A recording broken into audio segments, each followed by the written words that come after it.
오늘 주시는 하나님의 말씀 누가복음 10장 25절의 말씀부터 37절의 말씀까지입니다. 여러분들 오늘 우리에게 주시는 말씀으로 고백하고 25절부터 함께 읽도록 합니다. 어떤 율법 교사가 일어나 예수를 시험하여 이르되 선생님, 내가 무엇을 하여야 영생을 얻으리이까? 이르시되 자비를 베푼 자니이다. 예수께서 이르시되 가서 너도 이와 같이 하라 하시니라. 아멘. 오늘은 특별히 한국에서 우리 노숙자들을 위해서 어렵고 힘든 사업을 하시다가 또 코로나 가운데 여러 가지로 그래서 뭐 어떻게 할 수 없는 상황에서 살아가는 많은 분들을 찾아가셔서 복음도 전하고 축복 기도도 하고 그분들에게 필요한 의료약품뿐만 아니라 모든 것을 나누어 주시는 사역을 오랫동안 해오셨습니다. Pray for You라고 유튜브에서도 여러분 보실 수 있습니다. 우리 대표로 사역하고 계시는 우리 손은식 목사님 오늘 오셨습니다. 거리에서 만나는 예수님 귀한 신앙의 고백으로 함께 은혜 나눌 수 있길 바랍니다. 예, 목사님 나오셨습니다.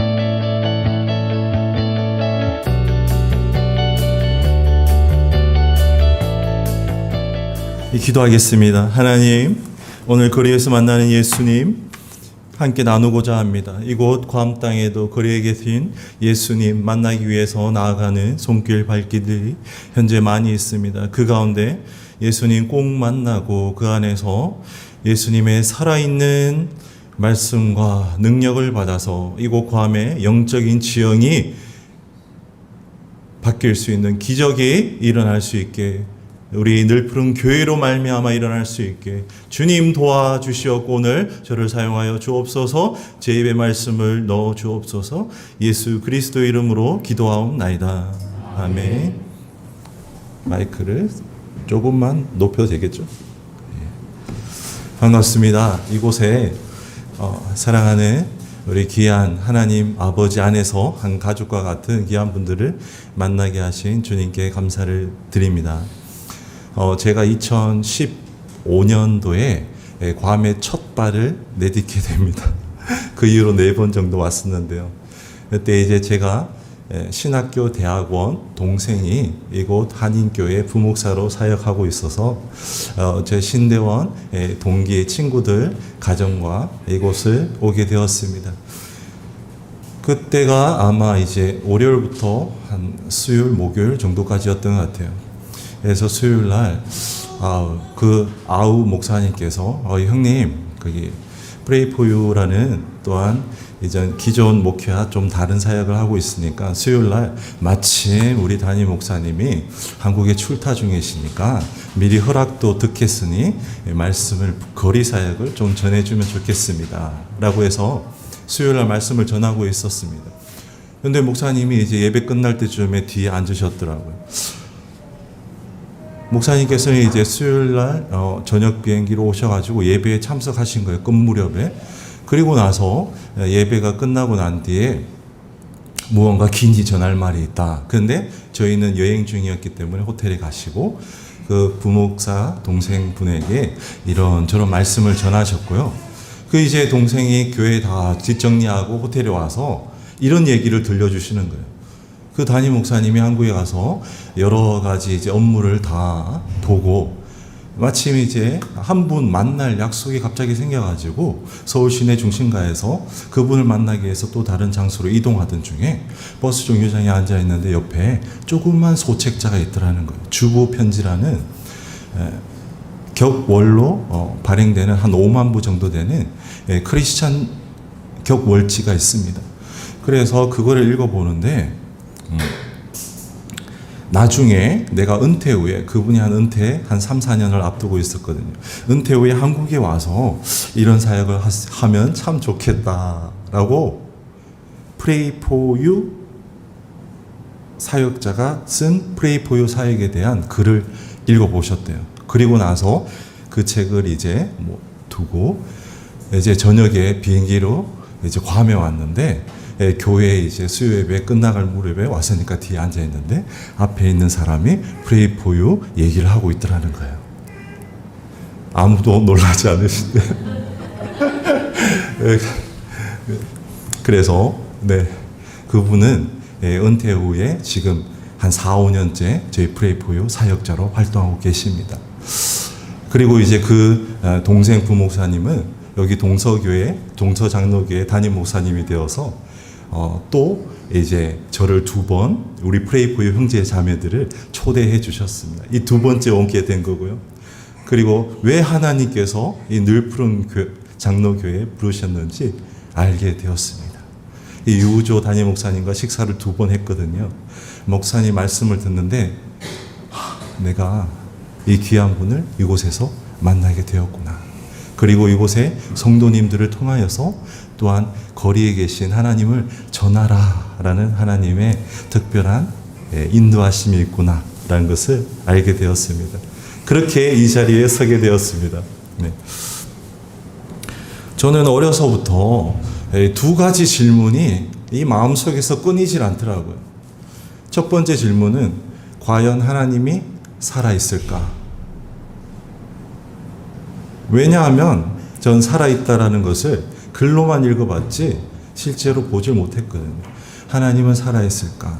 2번째 질문은 만약 살아계시다면 내가 그 하나님을 어디서 만날 수 있을까? 살아계시다고 하니까요.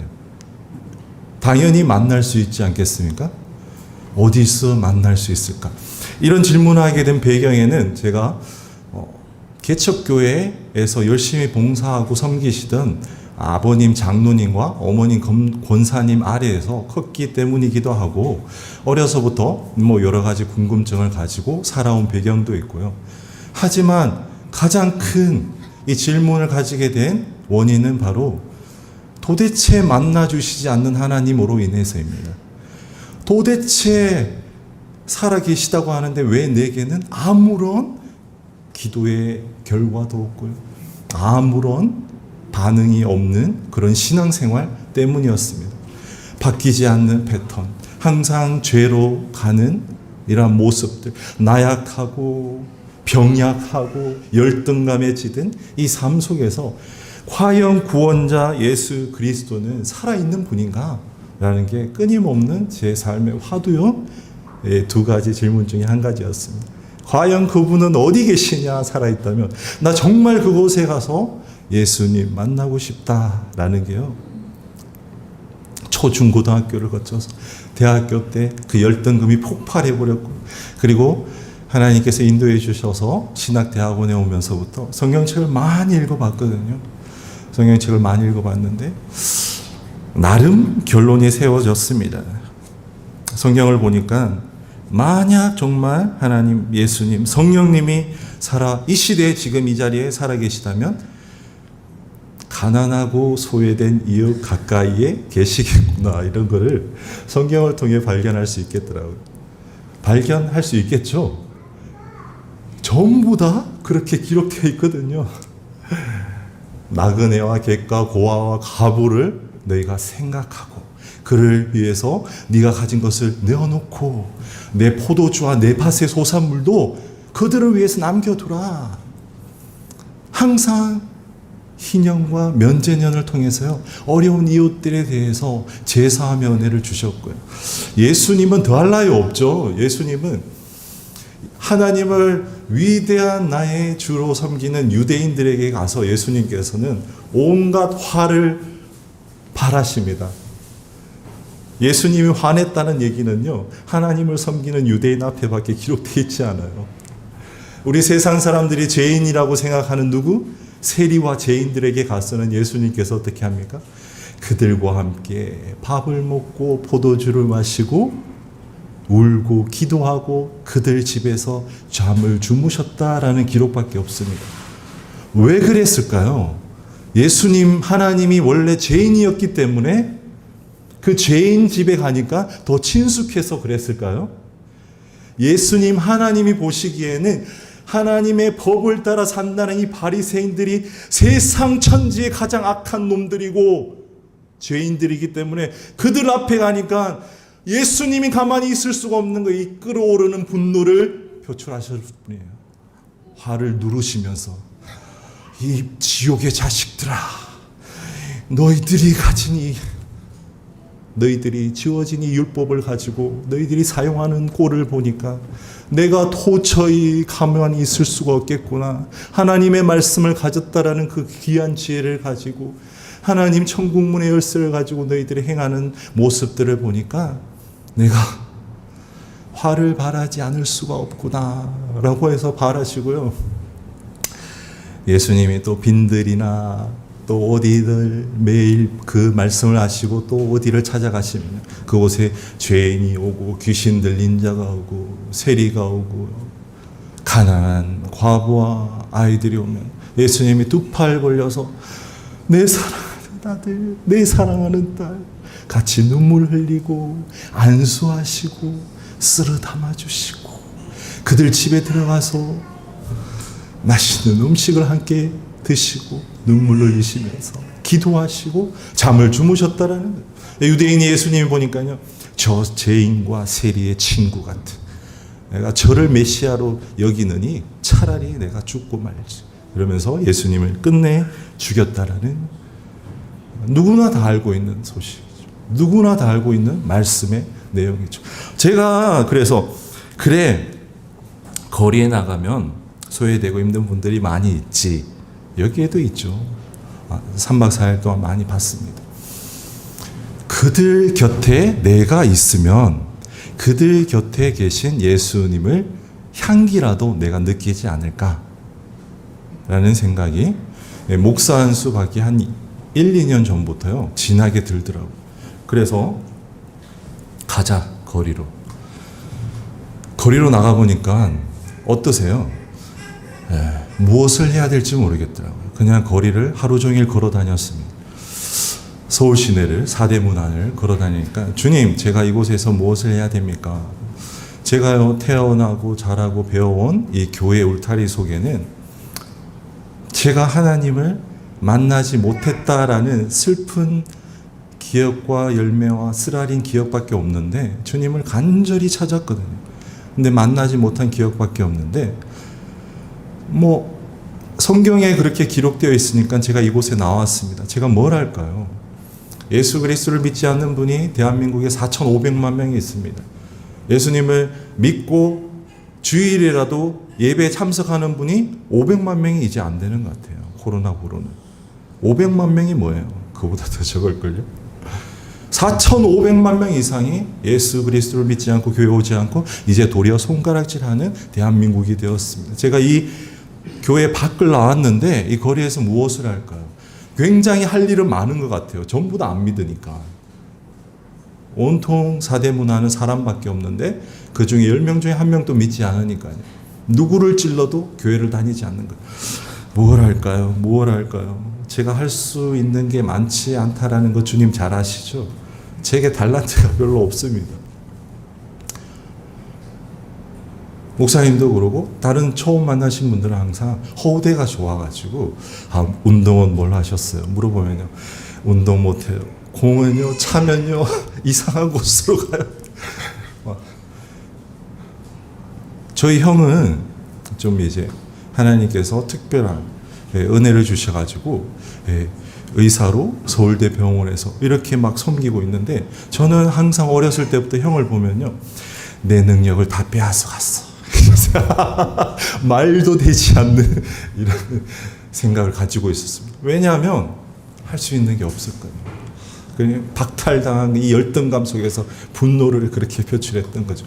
근데 형은 가만히 들어주고 있더라고요. 그렇게 시간이 흘렀기 때문에 이 거리에서도 제가 할 수 있는 능력이 뭔가 없더라고요. 근데 주님께서는 제 이 마음을 예쁘게 여기신 것 같습니다. 그렇게 기도를 시작한 지 얼마 지나지 않아서, 연식아, 네가 할 수 있는 거 있잖아. 네, 뭐요? 기도가 필요한 이웃들에게 기도해 주면 되지 않겠니? 내가 70억 인구를 이 지구라는 공간 안에 다 내가 만들고 특별한 목적을 두었는데 그들이 하나님을 모르는 이들이 너무 많지 않니? 많죠. 하지만 하나님을 알 수 있게끔 내가 그들 마음속에 다 한 가지씩은 다 심어 두었단다. 그게 뭐예요? 기도 제목. 70억 인구에게 모두 다 간절히 기도할 수밖에 없는 기도 제목을 내가 주었단다.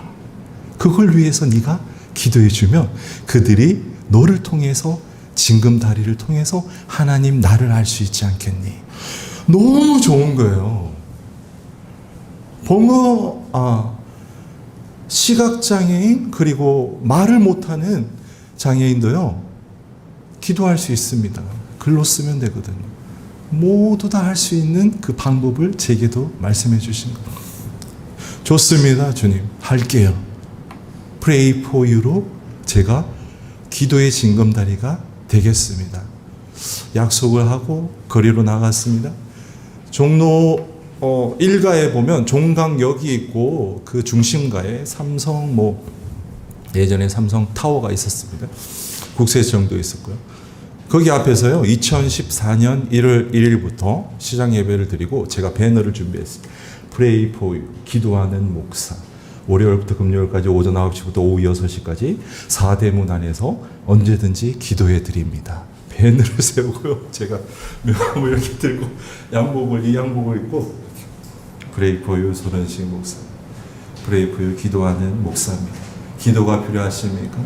언제든지 연락 주십시오. 이 명함을 전해드리고 연락 주세요.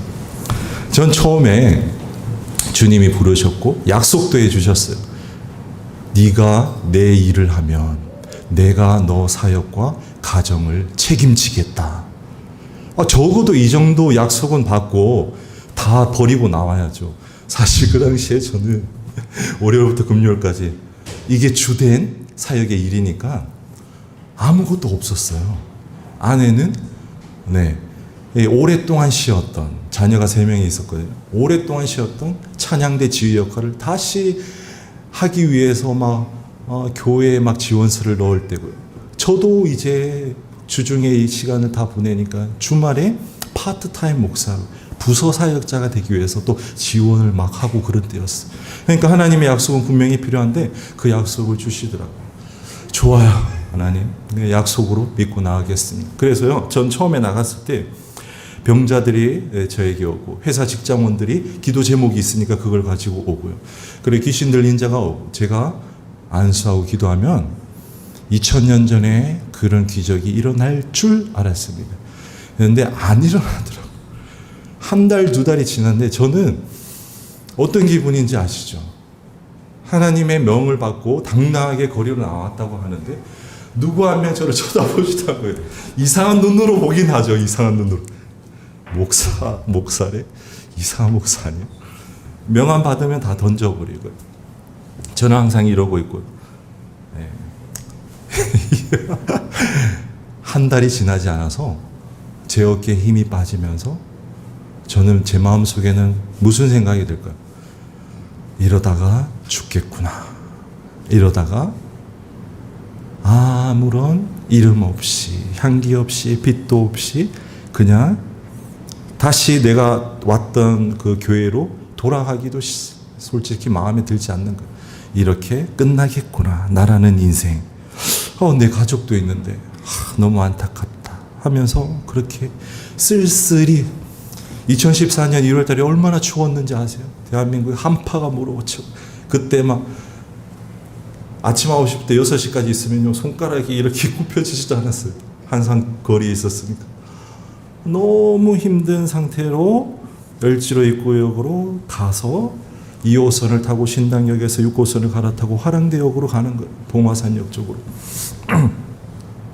제가 교회 부목사 역할을 하다가 사임하고 나와서요. 그 화랑대역 옆에 있는 한 40년 이상 된 연립주택에 전세를 부모님께서 겨우 또 해주셔가지고 거기서 살고 있었거든요. 가는 제 걸음이 너무 무거운 거예요. 너무 힘든 거예요. 또 날씨는 너무 추워가지고 너무가 계속 붙는데 너무너무 힘든 거예요. 모든 게 다. 그런데 을지로 입구 이게 당시만 해도 그 명동에 붙어있는 을지로 입구 굉장히 그 통로가 많이 있습니다. 그 넓은 통로에 노숙인 분이 한 30분 정도가 통로 양가에 쫙 있었어요. 근데 그 전까지는 제가 제 눈에 노숙인 분들이 들어오질 않았어요. 제 기도의 대상자들은 거리에 있는 직장인들, 공무원, 취직 준비생들, 각종 사업하시는 분들. 그런데 이제 그날따라 을지로 입구의 중앙에 보면 지하에 예전에는 공연할 수 있는 무대가 있었습니다. 공연 무대에 죽은 듯이 엎드려 있는 노숙인 분들 한 대여섯 분 정도가 있었습니다. 근데 제가 이 집에 가려고 걸어가는데 그분 중에 한 분을 보니까, 그분 5분 정도를 보니까 갑자기 이런 마음이 드는 거예요. 내가 저 자리에 있을 수 있겠구나. 내가 우리 가족만 없었다면 내가 지금 저 자리가 내 자리가 됐겠구나 하는 생각이 드는 거예요. 온갖 세상의 무능의 대명사, 열등감을 다 가지고 있었던 제가 더 이상 뭐 어떻게 자존감을 회복할 길은 없었죠. 그래서 내가 저기로 갈 수 있게 그 마음이 드는데 갑자기 불쌍해지는 거예요. 오늘 선한 사마리아인이 강도당한 이웃을 보고 처음에 들었던 마음이 뭘까요? 마음이 중요합니다. 불쌍한 마음이 들었다. 그를 보고. 근데 제가 그 마음이 딱 든 거예요. 하나님의 긍휼의 마음 혹은 하나님의 마음이 들었는데 그냥 갈 수가 없겠더라고요. 뭐라도 좀 드리고 싶고, 제가 또 기도하는 목사지 않습니까? 기도해 본 적도 별로 없지만, 그래서 이제 기도해 드리면 좋겠다라는 마음이 들었어요. 힘이 없는 상태로, 죽어가는 상태로. 델리 만주 대여섯 봉지를 사서 여기 가서 브레이프에 기도하는 목사인데 이 좀 간식 좀 드시고요. 기도해 드려도 될까요? 어떤 상태라고요? 그분들은 죽어 있는 듯이 엎드려진 상태. 오늘 말씀도요. 강도당한 자가 옷이 벗기우고 피를 흘렸겠죠. 당연히 돌에 맞았으니까. 죽어 있는 상태로 엎드려. 그러니까 어때요? 반응이 당연히 없겠죠. 반응이 없겠죠. 그 반응이 없던 상태에서 저는 그냥 반응이 없구나 하고 집에 갔으면 이 프레이포에는 그 길로 끝이 나고 저는 이 자리에 없었을 거예요. 근데 그 중에 5분 다가 반응한 게 아니고요. 그 중에 한 분이 제 몸성을 듣고 무릎을 꿇고 고개를 숙였어요. 갑자기. 그분의 뭐 히스토리는 전혀 모릅니다. 근데 제가 이제 갑자기 무릎을 꿇고 고개를 숙였으니까 기도해야 되잖아요, 이제. 제가 거리에 있는 분이라 저희 프레이포에서는 노숙인, 쪽방촌 주민, 소외계층을 그 이름 그대로 부르지 않고요. 노숙인은 거리에 계신 분, 쪽방촌 이웃들은 좁은 방에 계신 분, 소외계층은 우리의 이웃들이라고 부릅니다. 그래서 거리에 계신 분이 고개를 숙였습니다. 무릎을 꿇었습니다. 제가 기도를 해야 되는 거예요. 처음 기도해 보는 거예요. 거리에 있는 분에게. 어떻게 기도한지도 사실 기억이 잘 나지 않습니다. 8년 밖에 9년 밖에 지나지 않았지만 하나님 이를 불쌍히 여겨주세요. 저도 너무 힘들어요. 하나님 도와주세요. 그냥 뭐 어느 누구에게나 만나서 할 수 있는 그런 기도. 하나님 도와주세요. 그런데 그때 모태신앙이었고요. 주일학교와 신학대학원을 거쳐서 성경을 많이 읽었고요. 여러 가지 온갖 부흥회는 다 다녔고요. 제가 성장했던 그 어린 시절 70년도 후반에서 80년대는 대한민국의 폭발적인 부흥기였거든요.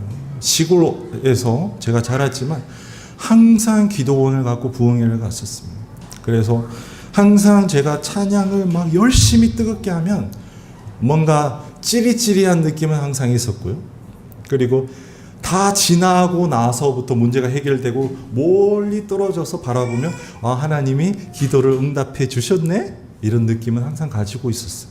근데 결론적으로 살아계시다라는 것도 주님이 나를 만나주셨으면 좋겠다라는 것도 느끼지 못한 채 38년 동안 온 거예요.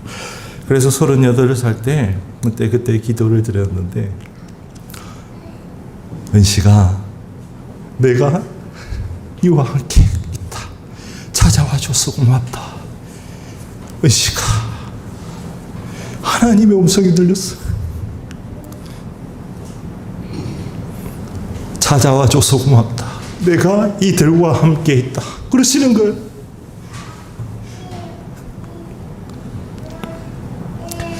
그래서요, 하나님의 음성이 어떻게 들렸나요? 그러면요, 그 속을 막 울리듯이 정말 이건 주님의 음성이야 라고 체험할 수밖에 없을 정도로 들렸어요. 네.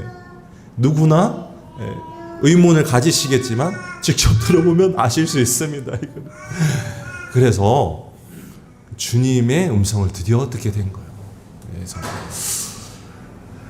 그리고 이제 집에 갔다가 그 다음 날에도 어디 종강역에서부터 또 서울 시내를 끌어다니면서 이렇게 이제 기도를 했는데 하나 변한 거 없어요. 갑자기 또 그 다음 날부터 힘들고 어려운 분들이 막 찾아오는 것도 아니고 똑같아요.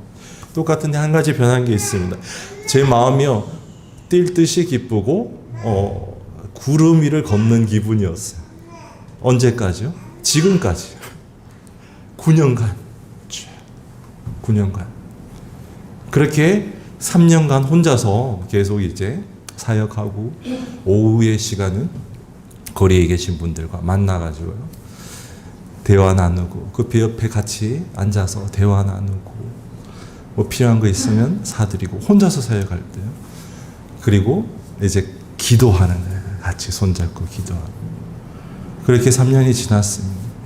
3년이 지나니까 주님이 이제 때가 되었다라고 말씀하신 것 같아요. 저는 듣지 못했는데 거리에 가는데 한 분이 이제 찾아오는데 저는 이제 거리에 계신 분인지 알게 되었습니다. 거리에서 애기와 함께 들으셔도 돼요. 네. 거리에 계신 분인데 그분이 이제 제가 목사란 사실을 딱 알고 나서 저에게 본인이 만난 하나님에 대해서 얘기해 주시는 거예요. 거리에 계신 분. 목사님, 제가 너무 힘들고 어렵고 배가 고팠을 때 주님께 그냥 기도했습니다. 이 기도가 중요한데요. 기도했는데 비가 오는 날에 비를 막 잡았어요. 기도했는데 눈을 딱 떠보니까 바로 앞에서 천사 같은 분이 와서 만은을 딱 내려놓고 말없이 샥 가셨다는 그런 간정들, 여러 가지 간정들을 말씀해 주시고 성경에 대해서 막 궁금한 것들을 물어보시는 거예요. 저는 그분이 하나님의 천사 같았어요. 모습도 이제 단발로 해가지고 예수님처럼 쫙 나타나셨고, 예수님 같다. 근데 이제 그분을 이제 한 번, 두 번 만나니까 우리 저기 이제 아까 드럼 치셨던 분처럼 멋있는 분이 나타나셔가지고 그래서 함께 사역하고 싶은 거예요. 그분이랑 한두 번 만나고 밥까지 식사를 하고. 근데 그분이 먼저 얘기하더라고요. 저 목사님이랑 같이 프레이프 해도 되냐고요. 그때까지 제 동역자는요, 풀타임 동역자가 아무도 없었어요. 한 달에 한 번 혹은 한 주에 한 번 제 친구 목사님이 하남에서 담임 목사로 있는데 그분이 이제 나와서 하루 찬양을 잘하세요. 그래 찬양하면서 거리에서 있으면 저는 또 기도합니다. 이렇게 명함을 전하고. 그래서 풀타임 동역자가 있으면 참 좋겠다. 이렇게 교회에 계시 그리고 영적으로 좀 건강하신 분이 이 거리에 나와서 영적으로 육적으로 좀 건강하지 못한 분에게 나아가서 좀 선한 영향력을 끼쳤으면 좋겠다는 생각이 항상 있었는데 주님은 그 생각이 없었던 거예요. 놀랍지 않으세요? 예수님이 유대인에게 화를 발했던 것처럼요. 하나님의 생각은 뭐였냐면 거리에 하나님 외에는 살아갈 수 없는 나약하고 천대받고 멸시받는 자를 들어서 강한 자에게 하나님은 하나님만이 하실 수 있는 일을 하길 원하셨던 거예요. 고린도 전서 1장 후반부에 가면 나옵니다. 약한 자를 들어 강한 자를 멸하기 위해서 하나님께서 사용한다.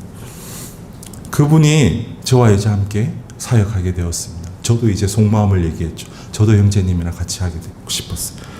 한 분이 생기니까요, 한 주가 지났는데 한 분이 더 생기는 거예요. 그분과 같이 즐겁게 동역자로 이제 거리를 걸어가는데 동대문 구청 앞에서 제중교포 조선족분을 만나게 된 거예요. 그때는 이제 메르스가 사태가 지나고 난 다음이었거든요. 그래서 이분이 큰 희망과 꿈을 가지고 한국에 방문 비자로 일을 하다가 메르스 사태로 인해서 직업을 잃고, 그리고 이제 중국에서는 이제 좀 편보 가정이었어요. 그래서 돈을 계속 붙여주다가 돈이 안 오니까 한국에서 전화를 해서 왜 돈을 안 붙여주냐. 메르스 때문에 나도 직장을 잃었다. 예? 친아버지 저 좀 도와주면 안 되겠느냐. 예, 전화가 뚝 끊겼다라는 거예요. 그리고 나서 중국으로 다시 돌아가지 못하고 이제 죽으러 남산에 갔다가 이제 그날 또 그냥 남산 주변 그냥 한 바퀴 돌다가 다시 이제 남산으로 가는 길이었다. 저랑 만나서 이제 제중교포고 이 우락부락한 청년이 와서 뭐 처음에 이제 노숙하느냐 우리 함께 사역하자 그러니까 벽돌 공장에 끌려가는 줄 알았다는 거예요. 제가 보고 그래서 아니다 같이 사역하자. 두 분이 생긴 거예요. 두 분이 생겼는데 한 주가 지나지 않아서 세 분이 생겼어요. 세 분이 생기니까 공동체가 필요하겠더라고요. 그래서 저희 부모님에게 가서 사역 3년째 이렇게 사역이 너무 아름답게 하나님께서 보내주신 거리의 분 세 분과 함께 사역하고 있습니다.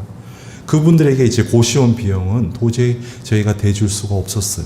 저 혼자 사역하기에도 사역비가 기부금이 빠듯하게 들어왔었는데 그 당시 2016년도에 세 분의 고시원비가 서울에는 고시원비가 한 20만에서 25만 원 하거든요. 75만 원을 어떻게 대죠? 못 대주죠.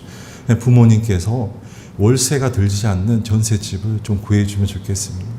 저희 부모님은요 장로님이신데 연씨가 그들이 너한테 또 해코지 하면 어떡하려고 그래. 너무 걱정이 되는 거예요. 건강한 사람이 함께 동력해도 이 거리에 나가 있는 아들이 걱정이 될 텐데 그래서 아니에요 어머니 아버지 너무 행복하고 좋아요. 하나님께서 보내주신 천사예요. 어렵게 설득해서 그 당시 중랑구 중화동에 공동체 1호가 생겼습니다. 아무것도 없는 방에서요. 전 너무 행복한 거예요. 그래서 같이 기도하자. 그래 기도원에 올라갔습니다. 거기 바로 옆에 천보산 기도원이라고 있습니다. 막 올라갔어요. 세 분은 거리에서 계셨던 분이잖아요.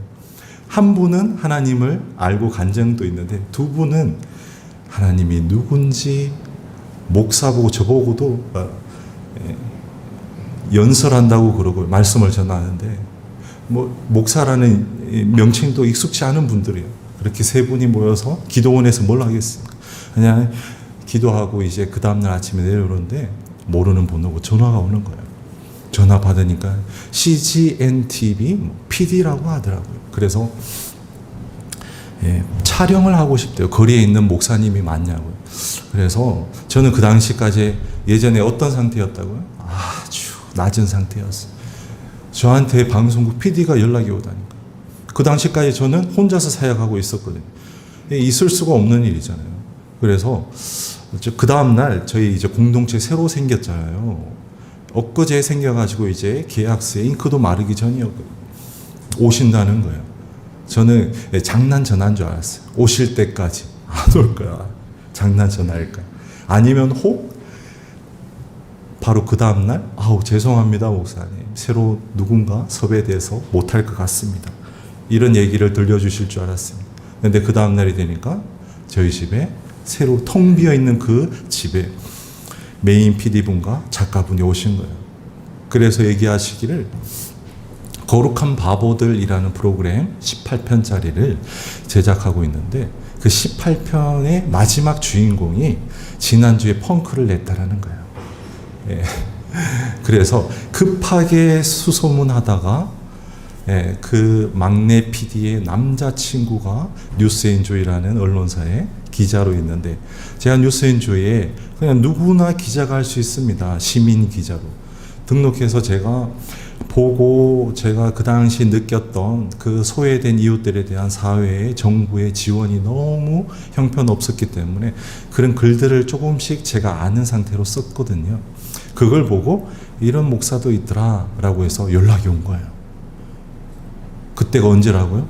공동체가 세워진 바로 그 다음 주에. 근데 사실 이제 뜻대로 공동체를 세웠지만 텅 비어 있는 집에 무언가를 채워야 했고요. 그리고 이제 저 혼자 사역하다가 4사람이 되었기 때문에 사역비가 4배로 드는 거예요. 아무런 대책 없이 집도 구하고 그렇게 시작한 거예요. 근데 방송국에서 연락이 온 거예요. 그리고 그 다음 주부터 촬영이 들어갔어요. 그 다음 주가 뭐냐? 시장 예배 드리는 때여서. 가정에서 이사하면은 이사 예배 드리잖아요. 그래도 우리 하나님께서 세워주신 살림 공동체인데 우리 시장 예배 드리자. 그때부터 촬영이 되어서 그 방송이 CGN TV에서 나가니까요. 그 공동체가 유지될 수 있는 후원금과 우리 형제들이 사역이 4배로 커졌으니까 4배의 사역비가 들어오기 시작한 거예요. 누가 하셨습니까? 하나님이 하셨죠. 하나님을 만나고 나서부터는 저는 한 가지를 버렸습니다. 내가 할 수 있다라는 모든 것을 버렸고요. 내가 하겠다라는 모든 것을 버렸습니다. 하니까 안 되더라고요. 예. 내 계획으로 이 Pray for You 사역의 계획들을 세워나가니까 하나 되지를 않더라고요. 그것을 사역 3년째 이제 정확하게 내 모든 것을 버려야 되겠다라는 것을 결심하고 그때부터는요. Pray for You를 알리지도 않고 사역 기록만 네이버 카페를 만들어서 후원금을 주시는 분이 있기 때문에 투명하게 잘 사용하고 있다는 것을 보여드려야 되잖아요. 그래서 후원금 누구 며칠 날 누가 얼마 그리고 그것은 댓글을 통해서 매일마다 사역 끝나고 나면은 얼마를 어디에 사용했습니다. 투명하기 위해서. 그리고 또 물품을 전해주면 거리에 있는 분한테 전해줬다라는 걸 보여줘야 되잖아요. 자랑하려는 게 전혀 없이.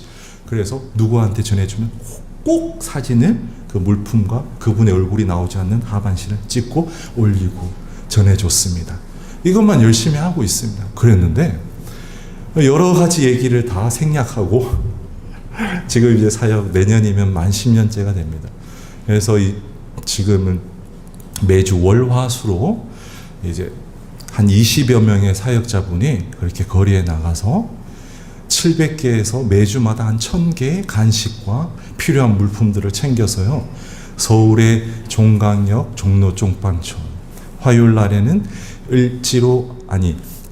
청량리역, 용산역, 영등포역, 그리고 그 주변에 있는 쪽방촌, 수요일 날에는 시청역에서부터 서울역까지 그리고 서울역의 주변에 있는 쪽방촌을 걸어 다니면서 저희는 센터가 없어요. 오직 그 거리에 계셨던 분들이 살아가는 공동체만 있습니다. 공동체만 3군데가 있고요. 그 3번째 공동체는 교회로 하나님이 세워주셨고요. 그래서 거리를 걸어 다니면서 필요한 것들을 전하고 그리고 목사님 설명 따라서 그분들과 함께 앉아서 대화 나누고 매주마다 동일한 장소에 걸어가는 거예요. 우리들이 그분의 집을 찾아가는 거죠. 거리지만 잘 때는 항상 그 장소에 자고 대부분 그 시간을 거기에 보내시니까 그분이 거리에서 집을 저희들이 신방하러 가는 거예요. 매주마다 그렇게 700에서 한 1000여 분 정도를 만나고 있습니다. 그리고 이제 한 달 정도 저 혼자 사역할 때는 매달 한 10만 원에서 한 2, 30만 원씩 후원금이 들어왔어요. 근데 지금은 그렇게 사역자가 늘어나고 사역비가 많이 들잖아요. 제가 한 번도 후원에 관해서 후원 부탁합니다. 방송에 출연해서도 뭔가 필요합니다. 라고 얘기하질 않습니다. 왜냐하면 제 얘기로 인해 가지고 주지 않을 것을 확실히 알기 때문에 하나님께서 허락해야지만 주시는 걸 알기 때문에 어떤 얘기로 하지 않습니다. 근데 매달 한 2천만 원에서 한 3천만 원 정도의 후원금과 그렇게 또 사용하고 있습니다. 놀랍지 않으세요? 그리고 대한민국 교회가 참 많이 있습니다. 이제 크리스천들은 별로 없지만 대한민국 교회에서 사회의 빛과 소금이 사실 좀 힘들지잖아요, 지금. 그런데 저희들은 지금까지 기독교 언론사는 물론이고 KBS, MBC, JTBC, SBS, 국민일보, 조선일보, 중앙일보에서 저희 Pray for You 사역 현장으로 나와서 저희들과 함께 사역 현장을 둘러보고 그분들의 어려운 점, 힘든 점들을 저희들이 얘기해 주면요. 그걸 바탕으로 기사를 쓰세요. 그리고 기사에는 Pray for You 한글 5글자씩 새겨주시고 그렇게 한 80여 회 정도 나오게 되었습니다. 그래서 서울에서 이렇게 쪽방촌이나 거리에 계신 분들에 대해서 현장에서 나아가서 저희들과 동일하게 사역하는 팀이 아쉽게도 없어요. 그래서 저희들한테 전화해서 물어보기도 하고요. 함께 나아가서 현장을 둘러보기도 하고 문제점에 대해서 저에게 물어보기도 하고 그렇게 영국 BBC 코리아에서도 한번 그렇게 나와서 그렇게 사역이 이루어지고 있는데 저는 알려져서 사역이 기쁜 게 아니라 거리에 계신 예수님이 계시기에 그 예수님 만나러 가는 모습이 그 예수님 만났다라는 기쁨이 그리고 그 예수님 내일 또 만난다라는 기대감이 저를 더욱더 기쁘고 행복하게 하는 것 같습니다. 괌에서 3박 4일 동안 둘러봤는데요. 홈리스들이 참 많이 계시고 그리고 다 알다시피 원주민 분들이 많이 계시더라고요. 지금 이 시간에 괌에 예수님을 만나려면 어디로 찾아갈까요? 이렇게 안 물어봐도 알겠죠. 그래서 그곳에 계신 예수님을 만나고 그곳에서 내가 그들과 함께 시간을 보내면서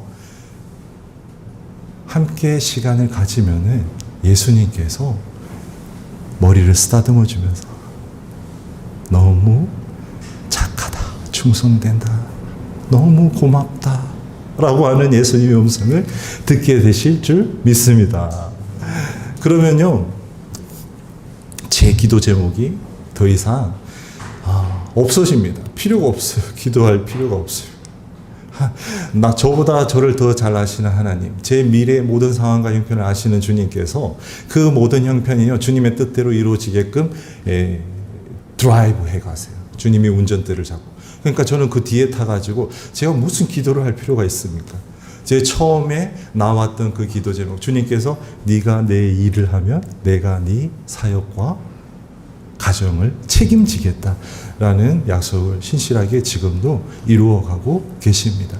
저만 그럴까요? 성경책에 예수님이 계신 그곳으로 찾아간 사람들의 이야기가 많고요. 그렇게 찾아가라고 한 예수님의 음성이 너무나 많습니다. 성경에 이 66권 1189장의 성경책의 압축이 바로 십계명이지 않습니까? 그 십계명의 압축이 바로 오늘 말씀에 나오는 하나님 사랑과 이웃 사랑이 아니겠습니까? 저희들이 눈에 보이지 않는 하나님을 어떻게 사랑할 수 있습니까? 예수님이 그랬습니다. 야고보서에도 너희들이 눈에 보이는 이웃도 사랑하지 못하는데 어떻게 눈에 보이지 않는 나를 사랑할 수 있겠느냐? 똑같은 것 같습니다. 저희들이 가난하고 소외된 이웃들에게 찾아가세요. 그분들과 함께 시간을 보내면 그 안에 하나님을 발견하게 되고 하나님이 그곳에 얼마나 지극한 관심을 가지는지 알게 됨과 동시에 이게 바로 하나님을 사랑하는 우리의 이 땅에서의 모습과 행동이구나 라는 것을 알게 되면요, 하나님이 잘했다 그러면은 이 땅에서 천국을 경험하는 그 모형이 완성되는 것 같습니다. 그래서 너무나 기쁘고 행복합니다. 내일 또 거리에 나가요. 저는 오늘 저녁에 한국으로 가서 내일 거리에 나가는 것도 너무 기대되고 즐겁습니다. 그래서 오늘 말씀 누가복음 10장 25절 37절 말씀이요, 그 예의에 대해서 예수님께서 말씀하신 구절입니다. 예의에 대해서, 그 이웃사랑의 예, 그리고 그 예의 결말은 뭐냐? 37절에 너도 이와 같이 하라. 그 영어 NIV로 보면 go and do likewise. 너도 가서 똑같이, 내가 지금 선한 사마리아인인 비유 얘기했지? 똑같이 해. 결론이 다 나와 있어요. 기독교 너무나 쉽습니다. 이것만 행하면은 예수님 만날 수 있다라는 거예요. 이 예가 어떤 질문에서 나온지 아세요?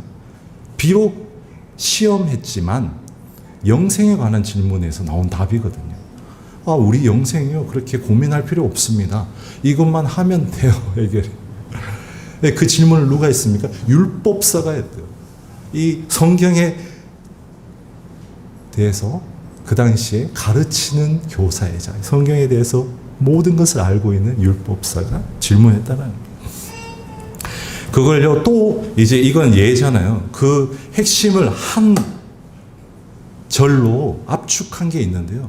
잠언서 19장 17절입니다. 제가 한번 읽어드리겠습니다. 가난한 자를 불쌍히 여기는 것은 여호와께 구워드리는 것이니 너의 선행을 내가 갚아주리라. 다시 한번 읽을게요. 가난한 자를 불쌍히 여기는 것은, 불쌍히 여긴다는 게 상식적으로 지나가면서 아우 불쌍하다, 어떻게든지 밥 좀 챙겨 먹었으면 좋겠다, 난 내 갈 길 가야지, 이겁니까? 아니면은 너무 불쌍하다, 나도 저렇게 될지도 모르는데. 사실 거리에 있는 분들이요, 예전에 태어나면서부터 거리로 쫓겨난 분들이, 여기 괌에는 있을지 모르겠지만 너무 열악한 상황이니까 대한민국에는 거의 없어요.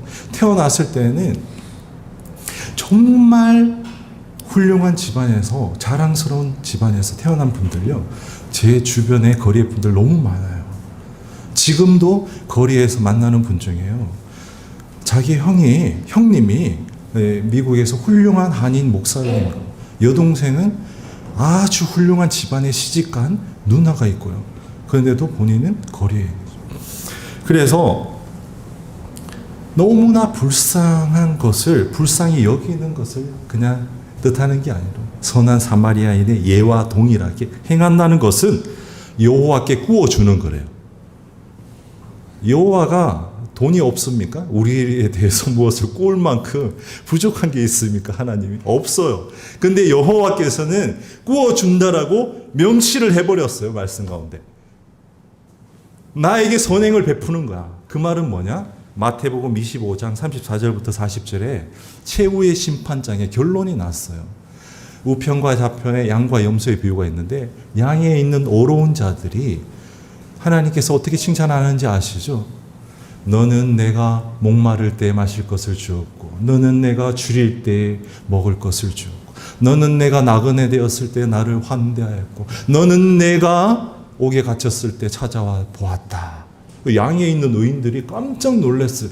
내가 언제 하나님을, 왕 예수님을 내가 먹였습니까? 말도 안 됩니다. 솔직하잖아요. 정직하잖아요. 내가 언제 예수님이 줄일 때 먹을 것을 줬고 목마를 때 마실 것을 줬습니까? 옥에 갇혔을 때 찾아왔습니까? 저 그런 적 없습니다. 이곳에 있는 지극히 작은 자 중에 하나에게 한 것이 곧 내게 한 것이니라. 내가 그 모습을 다 봤다? 아니 내가 바로 네가 환대한 그 자였다 라고 하는 결론이 나버린 거예요. 그 결론이 바로 잠언서 19장 17절에 네가 나에게 구워준 거야. 그러니까 어때요? 내가 빚진 자로 내가 다시 천국에서 너에게 갚아줄게. 이 땅에서 당연히 갚아주는 거예요. 그 사역을 하면요, 저뿐만이 아니라 저보다 훨씬 더 주님께서 모든 것을 다 알아서 주님이 이끌어 주신다라는 것입니다. 말씀이 길었습니다. 죄송합니다. 제가 전하고 싶은 것은 좀 전한 것 같습니다.